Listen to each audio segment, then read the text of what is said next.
हसन अयूब साहब, गुज़िश्ता रात को हमने देखा कि वाटर कैनन का दोबारा इस्तेमाल किया गया अडयाला जेल के बाहर, और आज खबर आई कि दहशतगर्दी का मुकदमा भी दर्ज कर लिया गया है और हुकूमती शख्सियात कह रही थी कि जो लोग वहां पे जाएंगे उनके खिलाफ एक्शन होगा। अब कल दोबारा मुलाकात का दिन है, आपको क्या लगता है जो लोग दोबारा वहां पे जाएंगे उनकी मुलाकात करवा दी जाएगी? वैसे एक लिस्ट सामने आ गई है पाकिस्तान तहरीक इंसाफ की जानिब से, आपको लगता है कि कल मुलाकात हो जाएगी? अगर मुलाकात नहीं होती तो ये जो वाटर कैनन का इस्तेमाल और मुकदमात, आपको लगता है कि दोबारा भी हो सकता है? देखिए, वाटर कैनन का इस्तेमाल तो पिछली मरतबा भी हुआ था और गुज़िश्ता रात भी हुआ है। अब इन्होंने कहा जी कि वाटर कैनन जो इस्तेमाल किया गया है उसमें तेजाबी पानी था या वो केमिकल उसमें शामिल था, और इस वजह से जो है वो शदीद जो है वो जुल्म और बर्बरियत बरती गई है। तो फिर पुलिस ने भी कह दिया कि उन्होंने पेट्रोल बम का इस्तेमाल कर दिया। अब बात यह है कि मुकदमा तो दर्ज हो गया जी, अब 144 इम्पोज्ड है। वहां वैसे हसन भाई, उधर कोई पेट्रोल बम इस्तेमाल हुए, खबर क्या है? सर मैं यही कह रहा हूं कि जिस तरह का जहरीला पानी था उसी तरह का पेट्रोल बम है। आप समझिए बात। तो जैसा रवैया है वैसा ही जवाब है, क्योंकि बात यह है कि प्रोपेगेंडा किया जाता है, झूठ फैलाया जाता है और मुसलसल फैलाया जा रहा है। और हमेशा यानी आप देखें कि जब भी आपने कोई ऐसा रास्ता बीच में निकलने की कोशिश होती है तो स्पॉयलर्स मौजूद हैं दोनों तरफ पर, और ज्यादा जो स्पॉइल किया गया ये मामला, तो हर मरतबा इमरान अहमद नियाजी साहब उसमें सरे फहरिस्त रहे हैं। बुरा ना मनाइएगा, मैं उमर नियाजी साहब को कह रहा हूँ। वो बात ये है कि अब मुझे अच्छी तरीके से याद है कि आज के हवाले से नहीं इंतखाबात के हवाले से जब कंसेंसस हो गया था, जब शाह महमूद कुरैशी साहब, फवाद चौधरी वगैरह तमाम लोग बैठे हुए थे मुज़ाकरात के इलेक्शन की डेट पर, तो सितंबर आई बिलीव के उसमें इत्तेफाक हो गया था कि ये इलेक्शन हो जाएंगे। लेकिन फिर यहाँ पर इत्तेफाक करके इनकी टीम गई थी और फिर वहां से इमरान अहमद नियाजी साहब ने इनकार कर दिया था।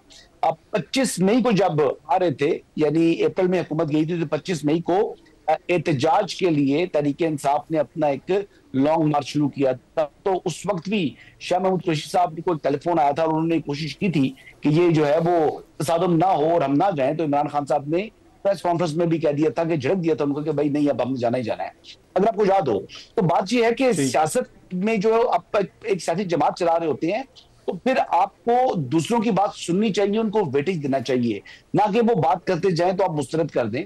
अब जो फवाद चौधरी साहब वाली आप बात कर रहे थे कि वो महमूद मौलवी साहब, इमरान इस्माइल साहब ये कोशिश कर रहे हैं कि कोशिश को तो आप यही कह सकते हैं कि अच्छी काविश है, एक अच्छी कोशिश है।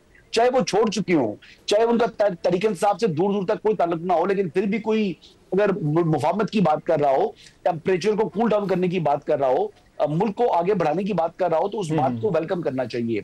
और इस मुतल्लिक फवाद चौधरी साहब के बकौल 27th अमेंडमेंट के बाद प्राइम मिनिस्टर ऑफ पाकिस्तान ने उनको मुलाकात का वक्त देना था, लेकिन फिर उन्हीं के बकौल के जब ये आखिरी ट्वीट आ गया तो उसके बाद फिर ये माहौल मुकम्मल तौर पर जो है वो खत्म हो चुका है। तो अब ऐसी सूरत हाल में जो मेन सवाल था कि क्या आने वाले दिनों के अंदर कोई मैटर जो है ये मामला कूल डाउन हो सकते हैं, तो सियासत में होप रहती है, सियासत में बदगली से रास्ते निकलते हैं, लेकिन निकालने की नीयत होनी चाहिए। अब सवाल ये है कि रिजिडनेस जो छोड़नी होगी और फ्लेक्सिबिलिटी दोनों तरफ से दिखानी होगी, तभी हालात जो है वो ठंडे हो सकते हैं। अच्छा हसन साहब, आपको जब आप फ्लेक्सिबिलिटी की बात करते हैं, हसन साहब आपको सोहेल आफरीदी की मुलाकात होती हुई नजर आ रही है इमरान खान साहब से? नहीं, सोहेल आफरीदी की नहीं, मैं फैमिली की मुलाकात हो सकती है, लेकिन फैमिली की मुलाकात होगी विद कंडीशंस के बाहर आकर पॉलिटिकल नैरेटिव या अपना बयानिया नहीं बनाएंगे। ऐसा प्रिजनर देखे ना इमरान खान साहब, देखें अब बात यह है कि आप उनको देखते हैं एज ए लीडर, लेकिन एक्चुअली इस वक्त जो उनका स्टेटस है वो कॉन्विक्ट हैं, वो basically convict by the competent court of law. Imran Khan साहब को किसी एसएचओ ने थाने के अंदर इलीगली डिटेन नहीं किया हुआ, उनको इन लेंथ ट्रायल के बाद करप्शन और करप्ट प्रैक्टिस के ऊपर 14 साल की सजा हुई है। अब जब उनका स्टेटस यानी एक कॉन्विक्ट वाला है, इसमें हसन भाई ये जो आप सजा की बात कर रहे हैं ना, हसन भाई मैं एक चीज आपकी जो है ना आपकी तवज्जो की तरफ लाना चाहता हूं कि जो इस वक्त मौजूदा वजीर आजम के तर्जुमान है मुशर्रफ जैदी साहब, ये इन्होंने 31/1/2024 को जब इमरान खान साहब को जनवरी के महीने में सजा हुई थी, उन्होंने कहा there is no defending the sentences handed out to former prime minister Imran Khan and his wife in the Tosha Khana case. This is classic text book political persecution. This one lacks even the thin veneer of substance that may exist in the cases like Cypher. तो ये मौजूदा जो तर्जुमान है वजीर आजम के, ये वो कह रहे थे कि इन सजाओं का ये स्टेटस है और ये इनकी कानूनी नहीं, वो 190 मिलियन से मुतालिक बात नहीं की उन्होंने सर। 190 मिलियन पाउंड केस की में इस वक्त वो कन्विक्ट नहीं, ये देयर इज नो डिफेंडिंग, ये देखें नहीं, इन द तोशाखाना केस की वो बात, ये 190 मिलियन केस में जी, वो 190 मिलियन में इस वक्त जो है वो सजा काट रहे हैं अपनी। ही इज बेसिकली ओके, इसलिए कि उन्होंने कहा है कि this one is garbage from the start to finish. वो इस इतने बड़े सख्त अल्फाज उन्होंने इस्तेमाल किए और भी उनकी बहुत सारी ट्वीट्स हैं जो इद्दत केस को तो मैं भी यही कहूंगा, it was garbage from start to finish. इद्दत केस तो यही था।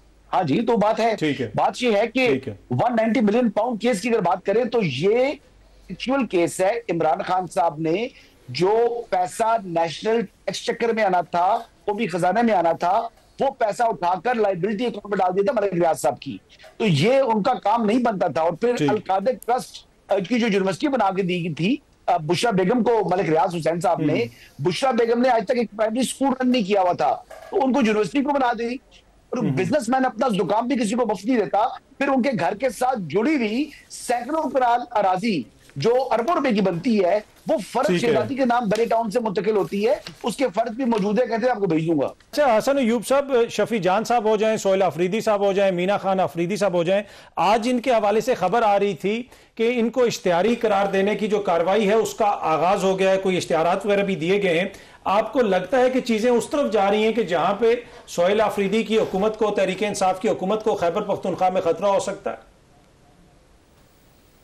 नहीं, मेरा नहीं ख्याल कि सोहेल अफरीदी ना गवर्नर राज वाले हालात हैं, और सोहेल अफरीदी यानी बड़ा समझदारी से जो है ना वो प्ले कर रहे हैं। अब वो अलीमा खानम के सामने भी मुजामत नहीं कर रहे और वो इस वक्त इस्टेब्लिशमेंट के सामने भी मुजामत नहीं कर रहे। यानी जो इंटेलिजेंस बेस्ड ऑपरेशंस हैं वो शुरू हैं, वो पहले भी थे, हो रहे थे, सोहेल अफरीदी के दौर में भी हो रहे हैं और फैसिलिटेट भी हो रहे हैं। वो कोई उस तरह की चीज एज सच उन्होंने रुकावट नहीं बने।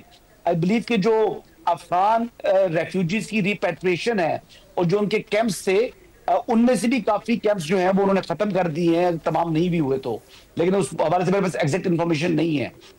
जो उनके खिलाफ जो केस है, ये केसेस जो मुकदमात हैं, ये इस्लामाबाद के, यानी जब वो एमपी थे ये तब के मुकदमे हैं। इन मुकदमात के अंदर वो पेश नहीं हो रहे, वो एफआईआर तो मौजूद हैं। जब वो पेश नहीं होंगे तो फिर अदालत का एक सेट प्रोसीजर है, उमैर नियाज़ी साहब आपको बेहतर तरीके से बता सकते हैं। ये इश्तिहारात वगैरह 30 दिन का टाइम है। अभी अगर ये पेश हो जाएंगे तो उसके अंदर अंदर तब भी ये प्रोसेस जहां पर रुक जाएगा। और बेसिकली अभी तो जो ट्रायल जी स्टार्ट भी नहीं हुआ इसका इस तरीके से, तो अब ये मामला तो उस नेच के ऊपर नहीं है। देखिए वो जो शहद बरामदगी केस था हमारे साबिक की जो वज़ीर-ए-आला थे खैबर पख्तूनख्वा के, वो आज वो 2016 का केस है, वो आज तक कंक्लूड नहीं हो सका। और वो उसमें तारीख पर तारीख वो कहते हैं ना फेक केस है, वो फेक केस है। वो अली अमीन साहब कहते हैं फेक केस है, वो छोटी बैरी के कोई शायद था जो उसने कुछ और बना दिया, वो ये कहते हैं। असला भी है ना उसमें, खाली शायद तो है लेकिन उसमें असला भी था, तो वो भी जो बरामद हो गया था और वो भागे भी थे। तो वो केस जो है आपको मालूम है कि वो भी आज तक जो है वो डिसाइड नहीं हो सका। तो ये तो केस लंबे चल जाते हैं, इस तरह के मुकदमात को लंबा खींच सकते हैं। अच्छा हसन भाई, आज आपको सॉरी कल मुलाकात होती हुई आपको नजर आ रही है? सर जो जुमरात की मुलाकात है ना, वो तो एक अरसे से बंद है। ये पीछे जो मुलाकातें हो रही थी ये सिर्फ मंगल के रोज होती थी। देखिए मुलाकातें हो सकती हैं, मैं रिपीट करता हूं, लेकिन क्या उमैर नियाज़ी साहब या इनकी जमात इस